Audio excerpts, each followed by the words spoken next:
Well, we're live. Oh, That's okay. fun. We're talking about where we've lost our virginity. Okay. I think we're all set. Cool. So this is the second time that Laurie and I have done this. We've decided that we're going to do this every Monday to bring up the vibes. It's going to be very casual. If you're in the chat, you can come in and ask us questions. Today we're introducing John VALENTE. John, it's nice to meet you. You as well. What's going on? What's going on in my life? I am doing what I can to get adults to start playing again and having more fun in their lives. I mean, there are many things in life which are very serious, but at the same time, there are so many ways in which we deny ourselves that opportunity to just enjoy ourselves and just have fun and kind of prioritize other things seen as them as more important, right? Like, well, I have to do this first and this first and this first, and then I'll have fun. Little do we know that if we were to have a lot more fun baked into all of that, our experience of life would not only be better, but we'd actually probably be more productive throughout all these other things too. So I'm very much a proponent of not only encouraging people to find ways to have fun throughout the day, but also putting events on to help people really enjoy themselves too, because it's so important. I love that. I mean, yeah, I've been in a space recently where there's so many things that I want to do, and I know that when I do the writing, when I do the fun thing, then I go for a run or whatever, and I feel that I have all these other things I need to do or have to do, and so I feel guilty by going and doing the fun thing. But I know that when I do the fun thing, then I can go and relax into those. So that's I agree. Yeah, it's like that weird reframe of like, oh, I really want to be productive. It's like, great, go have some fun. I'll make you way more productive. Yeah. You know? Yeah. You do both at the same time, but it's a mind thing. It's a mood and how you feel about the task, I guess. Yeah. Well, it's also like setting up the habit. Like I've had to like literally, even this being what I do, right, recommit to that. Like, okay, dedicated 30 minutes a day of like, even if I've had fun throughout the day, like have I really like set time aside to specifically let everything else go and just focus on one thing, whether that might be like making music or just like practicing my guitar or just like really just like spending dedicated time playing with my dogs, really intentionally like putting that time aside to like really build that habit, because it's a practice, right? It just kind of can drift if you're like, oh yeah, I like to have fun, I do that, but then slowly but surely you kind of can lose that. Yeah. It's so easy to take things so seriously. I mean, that's me. I have the resting, brooding face, people say. But especially these days, you know, it's like there's so many things to take seriously, and it's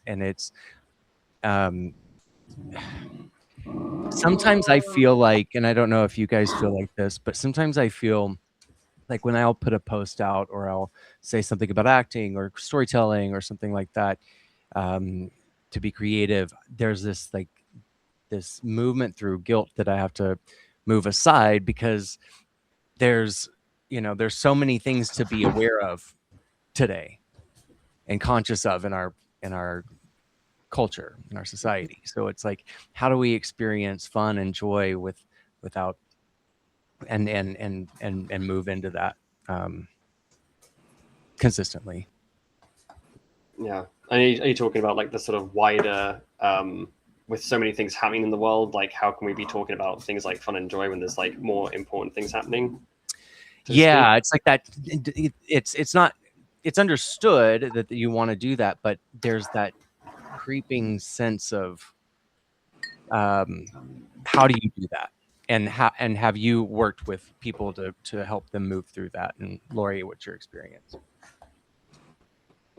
Well, I just want to say, I think part of the solution of that is having a purpose, focusing on the purpose in your bigger picture rather than the problems in the world. It's like by being the best, what I feel that I'm called to do, you can do that with fun and joy, and just focus. You could be aware of things and still focus on what you want to do and be. I guess is what I'm trying to say. And then you can be like a light. Ideally, now you're a light and you're helping uplift everything in your in your own way. So you pretend you're an inanimate object or something like that in the world. Yeah. Love that. Love that. Yeah, very animate. Consciously making choices of what you want to focus on and what you want to. You can be aware of everything and still focus. That's what our minds are good at. We could be aware of so much stuff, but then we could focus in and we have a choice. John, what do you think? Well, it's that I've heard this from people who've like served in the military or people who really work in really challenging environments, and they pretty much all. One of the things I've heard collectively from them is like, well, all of this struggle, all of this heartache, all of these things that we're going through, ultimately is to create the space for people to enjoy their lives. Like people don't like fight for their country so that then people can be miserable and just hate being in their country and hate their lives. Like the point of all of these things existing is for us to use whatever opportunities we have to enjoy ourselves, and more importantly, like invite other people in to enjoy themselves with us. So like it's really what it's all for. Because if you kind of take it from a big picture perspective, right? Like, you're right, there's so much darkness and difficulty and challenge in the world. I really should be focusing on that and taking things really seriously. I shouldn't be enjoying myself. I should just really be doing that only. And then imagine if every single person thinks that way. There goes art, there goes music, there goes all these community events, there goes people coming together to dance, to sing, because there's more struggle and more important things happening. And then with suddenly all of these things which give life to a community, which fill people's cups up, which help people express their emotions, to help connect with others, those things go away because now more important things need to be done. And so the reverse is true too, right? If everyone says like, hey, we really we need to use whatever time we have when we have the opportunity to celebrate life, celebrate being together, celebrate having fun and just enjoy ourselves. That anytime someone thinks like that, and anytime someone creates an event or an opportunity to invite others into that, you're just spreading that joy and you're spreading that connection with others. And it's then the opposite, right? More and more people are having fun, more and more people are connecting, more people are getting that support that would have been lost if everyone had been focusing on just the serious stuff, Mm-hmm. Yeah. And joy, and I'm sorry, go ahead, Laurie. I want to just quickly say it can be challenging to focus on joy when you have compassion for all the suffering around you, or the suffering of our fellow humans.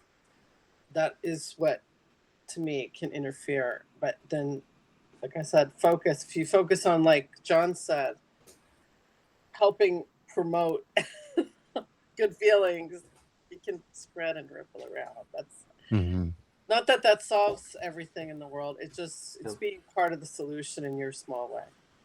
Yeah. Well, it's like comedians going to hospitals where comedians going to hospitals where kids have cancer, and they go there not to just like, oh, how's it? Are you all right? They go there just to cheer the kids up and to make them just have something that kind of brightens their day a little bit. Like comedy and fun, like those types of activities can be life-saving for people in situations that are going through struggle, because it gives them something beyond just because I know a lot of people who say I'm just because I'm in the foster system, or just because I've experienced some sort of traumatic event, I don't want that to be my only identity, and I don't want that to be the only way people relate to me. Just because I have cancer or this kind of disease, I want people to also just interact with me on a different basis, and playful, fun activities or events are the way for people to put that stuff aside and really just have a new lease on how they live their day. Yeah. And then I talk about joy. Joy is the highest emotional state that we can be in. It's the closest word to describe bliss and heaven, and whatever you want to do to describe that, the idea of that. And joy is also, I think, joy is our most authentic place.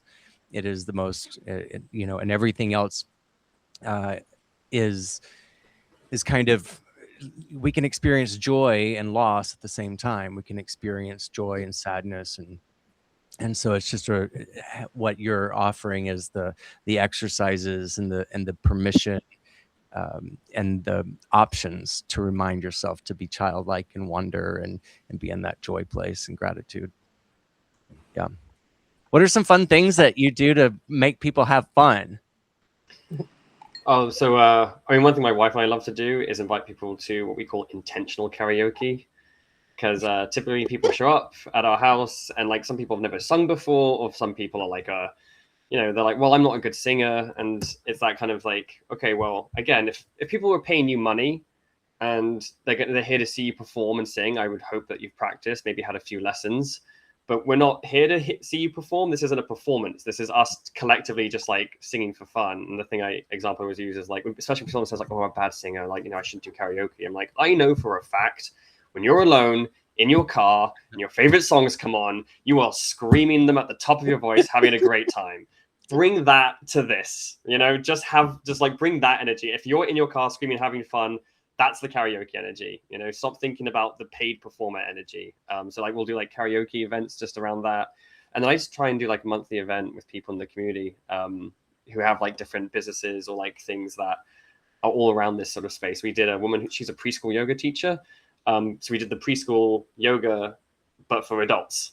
Okay. So like just doing that sort of thing. We did improv or like crafts making, just using like things we could find in the park. Like this Sunday we have like a field day, which is going to be like fun and games, just like freeze tag and like detective and follow the leader, and just like reminding people like, yeah, you can just do these things. It doesn't have to be this thing that you used to do many years ago when you were at school. Like you can just get together and just decide to play follow the leader. Yeah. What do you find when people like free themselves and let themselves go into an experience like that? What is usually like the thing that happens on the other side of? Is there something common, or is it different for people? What are some of the things that you've? I mean, collectively, there's just this like sort of like judgment-free looseness that people experience. That like sort of like, because kids play without being like, what are the adults thinking about? What are the kids thinking? Like kids are just in their world having fun, right? That kind of returns collectively, but then individually, people have really different experiences. Some people. We had a hula hoop event, and someone had like even practiced hula hooping before coming to the hula hoop event because he didn't want to be bad at hula hooping in front of everyone. But then by the end he was like, oh yeah, this is just fun. I just got this. And then someone else had like turned up and they weren't able to really get it by the end, and no one cared and they didn't care because it was just like the fun experience of being in the group. And so for them it was their experience was like all learning about like, oh, I can just show up to these things and it's not about how good I am at something. It's just we're all here just to enjoy ourselves. People just like, some people like, I haven't done this since I was a kid and I didn't think I could do this anymore. And like they just kind of this revitalized like, wait, I thought I couldn't do this anymore because I was like too old. What else can I do now? So it kind of like starts them thinking about what else might be possible. So everyone kind of also has like an individual experience from it too. Yes. And it's just like, the kids are just such great examples of freedom, and then we suddenly start putting all these parameters on them, but we can learn from them, and that's the fun part. Yeah. Have you done one of the classes, Laurie? I have not. John and I just met. I'm hoping to attend, if not Sunday, another time with my niece, who is my, like, I don't know, companion in doing fun childlike things. Although she's now a tween, she's growing up, but she still knows how to have fun and do creative things. There's one thing else I wanted to say about, or respond to what John said at the beginning about dedicated time to having fun. I think that is wonderful because that is sort of telling your inner child that I care about you. You matter. I'm going to give you dedicated attention. And that is also where, in my opinion, your creative genius comes from. That same place inside of you. Totally. Yeah. What are some things you give to people when, like, one-on-one? If you're in class, or you're teaching somebody, or you see somebody that you care about and they're trying to figure out a lot of stuff, and like, what are some of the things that you throw out there for people? Yeah, so when it's on a one-to-one basis, like all of last year, I was doing a coach's training program. So just very recently got certified by the ICF. And so like the one thing they really do teach is like, if I go in, especially on a one-to-one basis, trying to like give advice or tell someone what to do, then I'm already like missing as a coach, because I've created this hierarchy where I know better than them, or I'm an expert on your life. I know exactly what you need, Mm-hmm. So instead, really each time it's like, what is coming up for you? What do you think you need in this moment? What are you seeing for yourself? And like just giving them the space to kind of express themselves talk things out loud, because people quite often say a lot of things and sometimes very profound, meaningful things, but they don't hear themselves. And sometimes just reflecting it back to them, like, hey, you realize you said this and this, like, how do you feel about that? And they're like, huh. And suddenly they get a new awareness about their own kind of like opinions. And then from there, they will usually make a choice on, like, a different choice on how they want to proceed or how they feel about themselves doing something. So it's like guiding questions, connecting with kind of the next step. What would be fun for you? What did you enjoy doing as a kid? Things like that. Yeah. And then just kind of usually working through the layers of that too, right? Because it's like, oh, you know, this is what I want, but I'm worried about like the money or this or that. And then the more you talk and the more you really just ask them more and more about it, sometimes it's like, oh, actually, it's not about the fear of the money. It's actually the fear of being seen. Mm-hmm. Or it's the fear of like, what if I do all these things and I'm not good enough, you know? Right. And once you get into the real stories and beliefs behind it, then there's really room to kind of like question that, because it's kind of like a belief you've just carried as true your whole life without really examining it. Yeah. And sometimes just being aware of it, you're like, well, hang on, that's not true.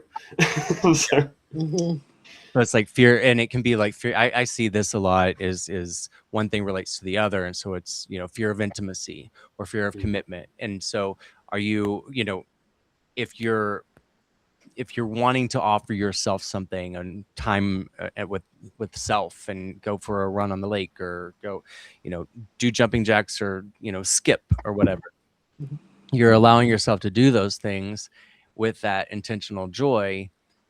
And if you don't, there's the other part of what part of you are you not valuing? Is that a question that comes up? Things like that. Yeah, absolutely. Yeah. It's always like, because there's always usually a deep desire. Like I hear so many people like, well, I've always wanted to something, or like, yeah, when I was a kid, I did this all the time, but I stopped. And there's always this like something got in the way. And the more you explore that, the more it kind of gives people that awareness too. They're like, hey, what's in the way of you just enjoying yourself and having some fun? What's the funnest thing you've ever done, Laurie? And then John? My God, so many things. I can't even begin. I had so much fun when I lived in New York, hanging out with punk rockers, going to concerts. Or were you in the middle of the night drinking beer? In San Francisco, it's like lifetimes. Yeah. I'm not a baby. I'm ageless and timeless, but I'm not a baby. I had so much fun in San Francisco doing different types of things, but a lot to do with music, dancing. That's when I embraced myself as a writer. It took a lot. I'm a late bloomer. It took a lot to actually start writing, even though I knew I wanted to be a writer when I first learned how to read. But it was in San Francisco I finally really started to take it seriously. In LA, I had a lot of amazing experiences. And now in San Diego, I'm having one where I just went to Comic-Con for a few days. And it was one of my favorite ones. I had so much fun. Awesome. I saw some pictures of some folks running around there. A few of my friends on the carpets. I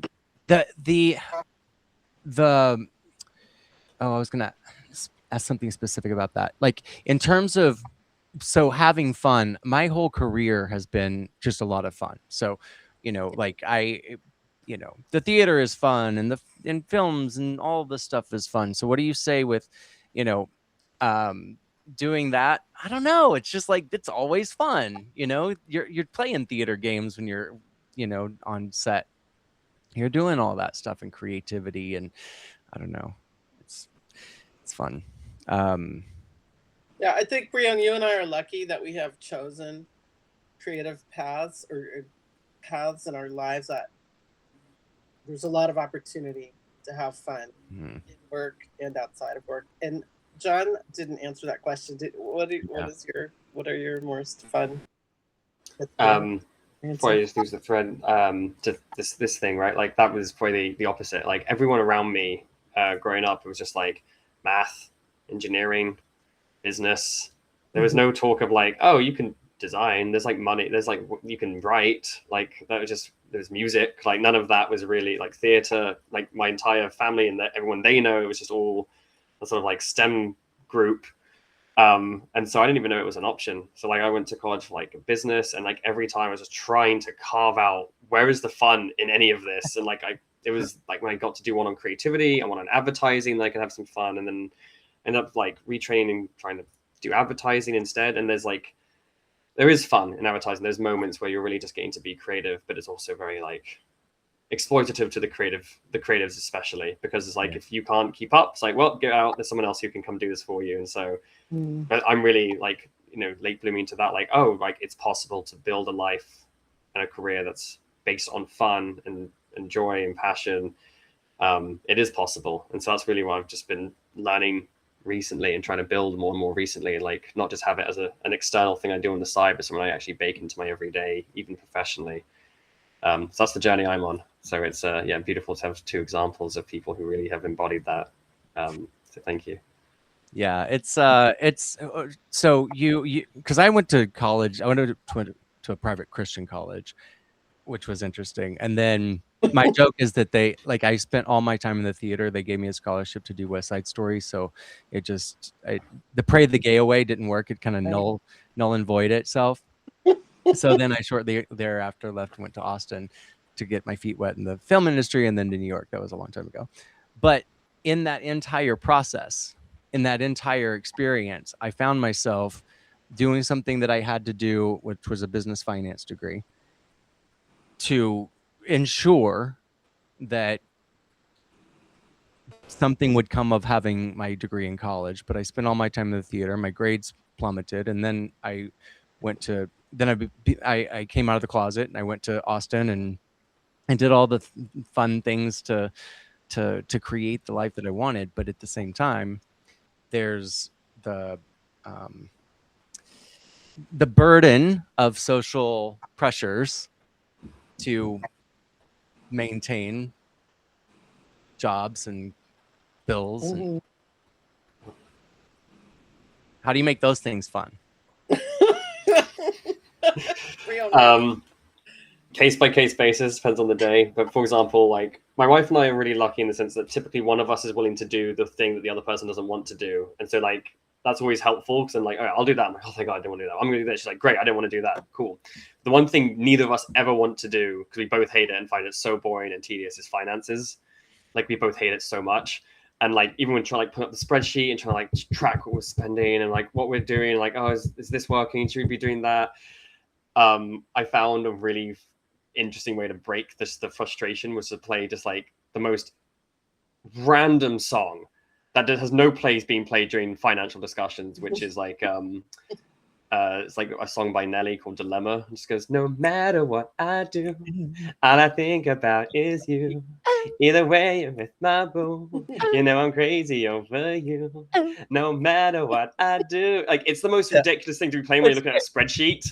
And it just makes us laugh every time. And it just kind of goes, okay, right, this isn't that important. We're just looking at some numbers. We can figure it out. So like, and then like if in my business, in my company, someone like, oh, we need to set up a meeting. We need to discuss like the email copy, and we need to like look at all this sort of stuff. And I'll be like, okay, so my meeting invite will be like called Screaming at Parrots. And then I'll just like, the invite description will be like a short story about someone who like starts screaming at parrots, but then they start screaming back to them. And I just make up a little short story. So like just trying to bake some fun into like these little everyday things is typically how I'm trying to get around it or through it, I should say. And you said you coach now, and like you got your license to coach, and so you bring this into your coaching practice. How does that look? Typically it's like, I mean, it's entirely client led. So that really just depends on the person. Each person says, hey, I want to like grow a community center, or like I want to be a full-time artist, and then it's really just up to them. Like with the coaching stuff. Yeah. I see. That's awesome. Yeah, it's kind of going back to what Laurie was saying. It's the having the, so I do this thing called the through line strategy. It's basically the character process in script writing and film, television, whatever. And so you've got a through line. So whatever it is on the other side, the script objective, the thing that you want in your life on the other side of that. And then there's a lot of mechanisms along the way that you use to get to that place. But at the end of that line, regardless of what you might want to, do your feature film, you might want to do win $1 million, but it's really the joy and the that you feel or a sense of accomplishment that you feel, the feeling at the end of all of that. It's just the mechanic that you think is going to give you that. So along the way, the fun thing about all this is that you can experience all of that at every part of the journey, right? Mm-hmm. As the feeling of joy and fun and celebration and all that. Yeah. Are you going to say something, Laurie? I'm trying to think what else I would say. I was going back to finances. I was going to interject. Maybe it's a humble brag. I used to do a lot of bookkeeping, and I still do my bookkeeping. Yep, I had part-time jobs where I did a lot of bookkeeping, and it was fun for me. It sounds crazy, but a lot of times you don't really have to do this anymore. But balancing books and things, a lot of times there's like a mystery. Why is this not adding up? So I found fun in trying to solve the mystery of why this isn't adding up, right? I love you I for really that. am weird. I don't. We need people like you. We do. We must have people like you. No, I was relating to what you were saying, John, earlier, because what Laurie was saying, or what you were saying about your partner, my hubby and I love to have fun together, and it's just always fun. We can enroll each other in avoiding responsibility all the time. Again, I have these 2 apps up on my screen. I've been looking at them all day about budgeting and numbers, and it's it I can't. Not even if I play that song. Try So and find Laurie, a song yes. that will help. Try and find a song that will. I mean, not to say that I'm in love with it. I do my own bookkeeping just at the end of the year, pretty much, as fast as I can. But when I was being paid to do a job, it's like I like to find my fun in any job that I have, especially when I'm being paid. I just like to make it fun. I don't like to be counting the minutes till it's over. I'd rather be in the moment and enjoy it the best I can. And that is the poignant point, and that's the reminder. Yeah. Is no matter what you're doing, you can find the joy. No matter what you're experiencing, you can find the fun. Yeah. Awesome. This is fun. That's what I really like. John's whole thing is about fun, because I always have really been interested in having fun in any situation, best that I can. You chose to build a career around having fun. Yeah. Like your career, John. I'm telling you, John's career. Yeah, you you even created more than a. You're like, I want to have fun in my job. I'm going to create a fun job. No, it's literally the fun job. Yeah, job that's about. It's awesome. Fun. Yeah, it's what I'm building. It's what I'm working in. That's awesome. Yeah. Hi, Wendy. Wendy Gardner. So this was awesome. This does put us at the 30.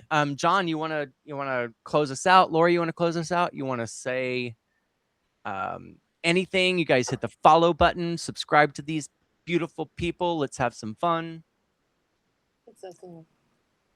I want to quickly thank you, John, for joining us, and tell us how we can connect with you or follow you or whatever you want to share.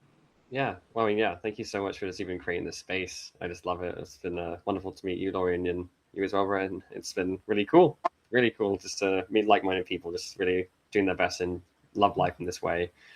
Yeah. I mean, so right now, like, just try and avoid perfectionism. I've just have an Instagram right now. Passion guided growth is what I'm calling everything. So that's typically what I'm posting about my events in San Diego. And then yeah, that's what I'm just trying to post about my philosophy and all that sort of stuff. And yeah, thanks, Laurie. Yeah, did you put it in there? Okay, cool. Yes. Yeah. Okay. And then my ask is always for anybody, right? Like, what is something you've always wanted to do, always wanted to try, but haven't yet? And what is one action you can take now or right after the call towards that? That's the question I like to leave people with. That's good. I'm gonna think about that. One thing that you've always wanted to do, is that what you're asking? And then what was the other part of that question? So one thing you've always wanted to try but haven't yet, And Okay. what is one action you can take now or right off the call towards that? Okay. Yeah.